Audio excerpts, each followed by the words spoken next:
Hello friends, आप सबका स्वागत है मेरी इस नए वीडियो में, जहाँ पर हम बात करने वाले हैं हमारे नए टॉपिक की, जिसका नाम है रिलेशंस। जैसे कि मैंने participation series of civil disobedience movement में आपको बताया था कि हम एक स्पेशल शॉर्ट वीडियो में हम देखने वाले हैं about the relation between the business class and industrial working class.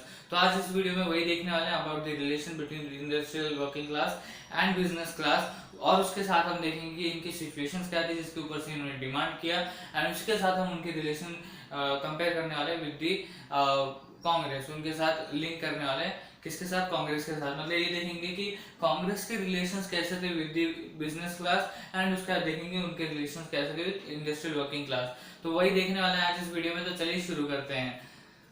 तो देखिए, सबसे पहले हम देखेंगे कि इनकी सिचुएशंस क्या थी। जैसे कि मैंने हर वीडियो में बताया in the participation series of civil disobedience movement कि जब तक सिचुएशन नहीं आती उसके हिसाब से हम डिमांड नहीं करते, right. So when there is a situation we demand according to that. Okay, so सबसे पहले हम इनकी सिचुएशन देखेंगे जिसके ऊपर से उन्होंने डिमांड किया, राइट। तो इनकी सिचुएशन क्या थी? इनकी सिचुएशन नॉर्मल थी, राइट। सो बेसिकली इनको कोई परेशानी नहीं थी, सिर्फ एक परेशानी थी, that is imports of foreign good. जो इनको जो परेशान कर रहा था, सबसे ज्यादा चीज जो परेशान कर रही थी वो थी फॉरेन गुड्स का इम्पोर्ट होना इन इंडिया, राइट। अब मतलब क्या है इसका?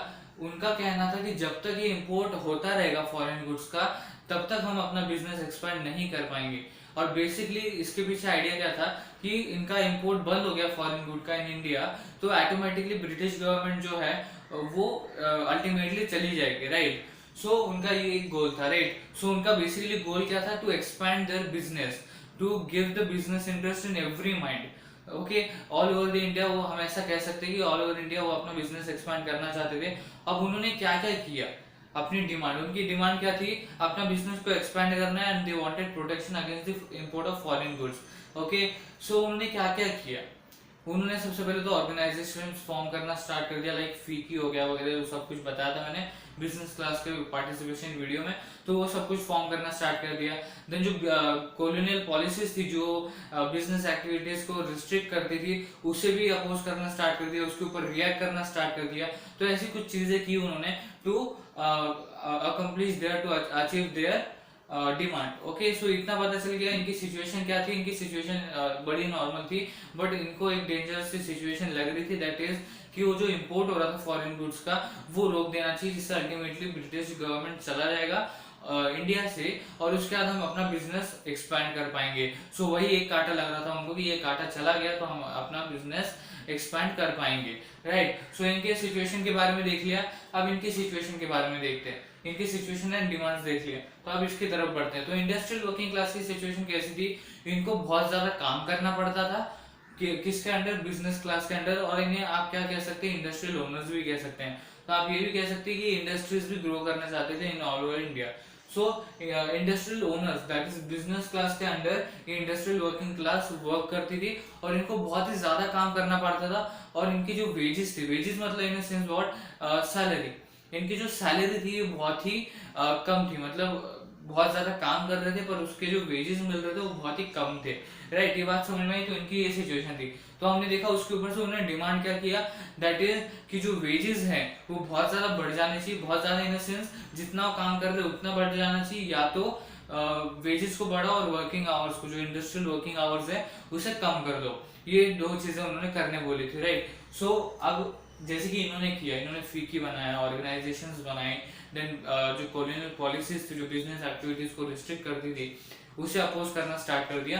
तो ये भी कुछ ना कुछ तो करेंगे अपनी डिमांड्स पूरी करने के लिए, और ये जो काम करते हैं इसी की वजह से मतभेद होना स्टार्ट होता है। अब ये काम क्या करते हैं? ये स्ट्राइक्स करना स्टार्ट कर देते हैं, ये यूनियन ट्रेड बनाना स्टार्ट कर देते हैं। किसके अपोज में? दैट इज बिजनेस क्लास के अपोज में। क्योंकि सारा दारोमदार किसके अंडर चलता था? Business class, that is industrial owners के अंडर चलता था। इनका जो भी वेजेस वगैरह, जो भी वेजेस मिलते थे वो यही देते थे वगैरह, ये सब कुछ, राइट। सो ये स्ट्राइक, यूनियन ट्रेड वगैरह, ये सब किसके अपोज में करने लगे? In the opposition of business class. So यहाँ पर मतभेद होना स्टार्ट हो गया। और बिजनेस क्लास इसको किस तरह से देख रहा था? ये देख रहे थे कि हमारा प्रॉब्लम इतना बड़ा है। तो देखिए, हर चीज अपनी जगह, और यहाँ पर अगर हम देखें तो यहाँ पर सब अपनी प्रॉब्लम लेके आए थे, और सबको अपनी प्रॉब्लम्स बड़ी लग रही थी, राइट। अगर हम देखें नॉन कोऑपरेशन मूवमेंट में भी सब अपनी प्रॉब्लम्स को as a notion of Swaraj लेके आए थे, सिविल डिसोबीडियंस मूवमेंट में भी वही हुआ। सो सबकी प्रॉब्लम अपनी अपनी थी और सबको अपनी प्रॉब्लम बहुत बड़ी लग रही थी, राइट। सो इनको क्या लगा, हमारा टारगेट इतना बड़ा है, हमको एक्सपैंड करना है अपना बिजनेस, और ये अपनी छोटी डिमांड्स लेके आ रहे, दैट इज वर्किंग आवर्स कम कर दो और वेजेस को बढ़ा दो, राइट। ये सब कुछ उनको नड़ रहा था, राइट। ये उनको लग रहा था कि ये क्या कर रहे हैं, ये हमारे अपोज में क्यों जा रहे हैं, तो ये इग्नोर करते थे। ओके, ये ज्यादातर टाइम इंडस्ट्रियल वर्किंग क्लास को इग्नोर करते थे और ये अपनी तरफ से फुल कोशिश करते थे कि हम किसी भी तरह से कुछ भी हो जाए हम अपनी डिमांड्स पूरी करवा के रहेंगे, राइट। सो समझ में आ गया इनका जो सिचुएशन था। उसके ऊपर से उन्होंने क्या किया, यूनियन टेरिटरीज बनाना स्टार्ट कर दिया, स्ट्राइक्स करना स्टार्ट कर दिया, किसके अपोज में, इन the opposition of business class. तो इस तरह से ये जो मतभेद होना स्टार्ट हुआ, यहाँ से स्टार्ट हुआ, राइट। सो क्या हुआ, इनके रिलेशंस अब खराब होने लगे, इनके रिलेशंस अब इतने अच्छे नहीं रहे और इनके बीच में मतभेद होना स्टार्ट हो गया, राइट। सो समझ में आ गया जिस चीज की बात कर रहे हैं हम, रिलेशन की जो बात कर रहे हैं between the business class and industrial working class, तो इस वजह से उनका मतभेद होना स्टार्ट हो गया। समझ में आ गई बात। जब रिवाइज करेंगे हम एक बार तो तब वापस एक बार बताऊंगा मैं, राइट। अब बढ़ते हैं हम कांग्रेस के रिलेशन के साथ। अब जैसे ही मैंने बोला था हम कांग्रेस के साथ इसको लिंक करेंगे, तो अब इनके रिलेशंस कैसे थे बिजनेस क्लास के साथ, तो सबसे पहले इसकी तरफ आते हैं। तो देखिए इनके रिलेशंस बहुत ही अच्छे थे। Why? Because they gave the financial assistance to the Congress and the related movements, right?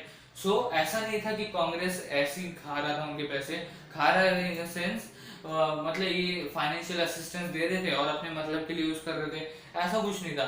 जो रिलेटेड मूवमेंट्स था, जैसे कि मैंने पार्टिसिपेशन सीरीज में भी बोला था कि ये मूवमेंट को ऑर्गेनाइज करवाने के लिए, उसमें पार्टिसिपेशन लाने के लिए, देन उसका प्रसार करवाने के लिए पैसा लगता ही है, हर जगह पैसा लगता है, राइट। सो यहाँ से उनको पैसा मिलता था, बिजनेस क्लास इनको पैसा देती थी to lead the movement, to do any strike, आंदोलन, बॉयकॉट प्रोग्राम।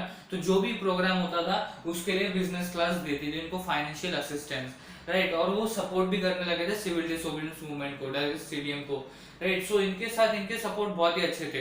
तो कांग्रेस ने क्या किया, इनके रिलेशंस अच्छे थे तो इनके जो इश्यूज थे वो रेस करना स्टार्ट कर दिया, that is the protection against the foreign goods import. Okay, ये समझ में आ गया। तो इनके साथ इनके रिलेशन बहुत ही अच्छे थे। अब देखते हैं इंडस्ट्रियल वर्किंग क्लास के साथ इनके रिलेशंस कैसे थे। तो मैंने जैसे बताया था they were reluctant to raise the issue.